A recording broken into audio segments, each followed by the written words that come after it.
Have you ever wondered why the federal government keeps raising the contribution limits on your qualified plans, such as the 401k or the IRA, but not on the Roth IRA?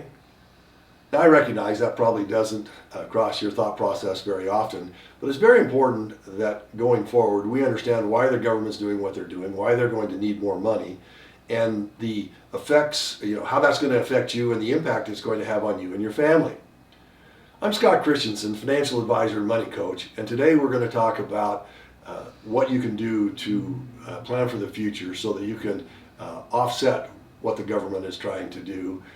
And part of the understanding revolves around understanding why our government needs more money. They have promised a lot of money through entitlement programs such as Social Security, Medicare, Medicaid, to future generations. But in addition to that, our government needs money to pay interest on the federal debt, the national debt, which at the time of this recording is well over $30 trillion. Now, where does the government going to get all this money it's going to need? Well, there are really two ways that they can do it. The first way is printing money. Well, they don't actually print the money. What they do is they authorize the Federal Reserve to print the money, and then they borrow from the Federal Reserve.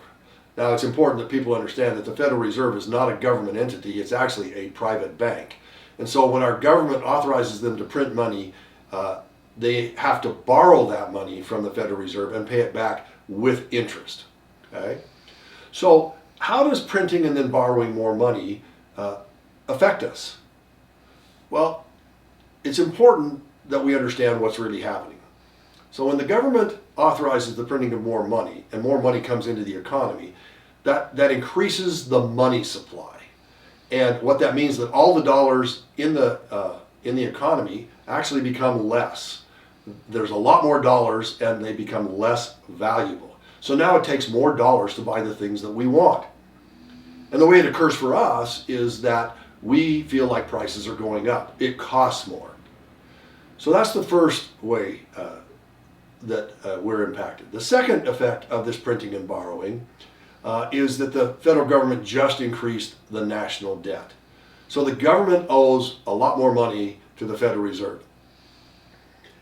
And the only place that the federal government gets money is through taxes or taxation. Now, where do taxes come from? Well, you guessed it. It comes from taxpayers. It comes from you and me, our kids, our grandkids.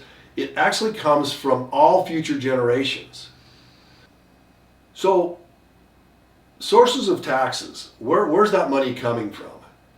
Well, first let me ask you, do you think taxes in the future are going to be higher or lower? When we ask that question, most people indicate that they believe taxes are going to be higher. In fact, a lot of people think they're going to be much higher. And the reason is our government is going to need a lot of money in the future. So the second way that our government gets money, besides borrowing it, is through taxation.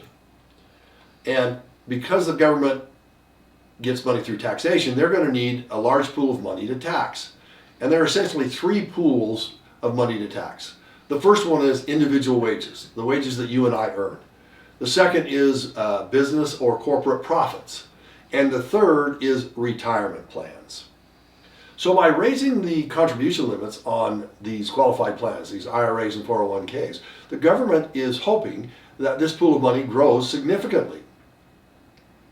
Now, retirement plans like 401ks and IRAs, they actually defer the tax. The money is growing tax deferred until you begin to withdraw it.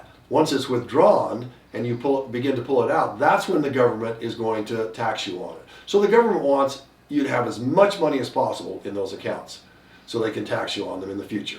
So they can pay on all these entitlement programs, like I mentioned, the Social Security, the Medicare, etc., and the interest on the national debt.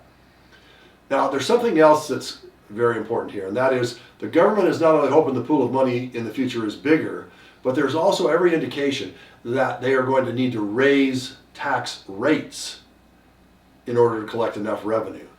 And I think you'd be astonished at what the tax brackets have been in the past. We're currently in the lowest tax brackets that we've had in the history of taxation, going back 50, 60, 70 years. In fact, if you were to Google the highest marginal tax brackets, you would be astonished at how much they were and when they were occurring. And here's the key. When governments need money, they raise tax brackets. So there's some things that you can do to minimize the impact of these government decisions on you and your family.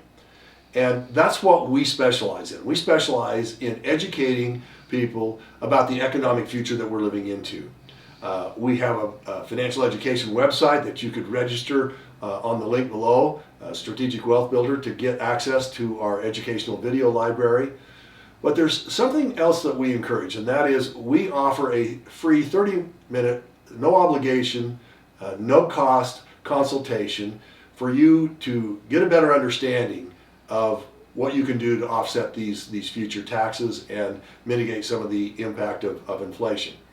So even if you're just a little bit concerned about your financial future, you really need to get educated on about how to build and protect your wealth and your retirement plans. And so we really do encourage you to register for our financial education library. And more importantly, we encourage you to schedule your free, no obligation, 30-minute consultation where we can help you and consult with you to help you understand how to implement tax saving and wealth building strategies that will increase your financial certainty. And we really look forward to talking with you in the future and hope that you'll take advantage of this offer.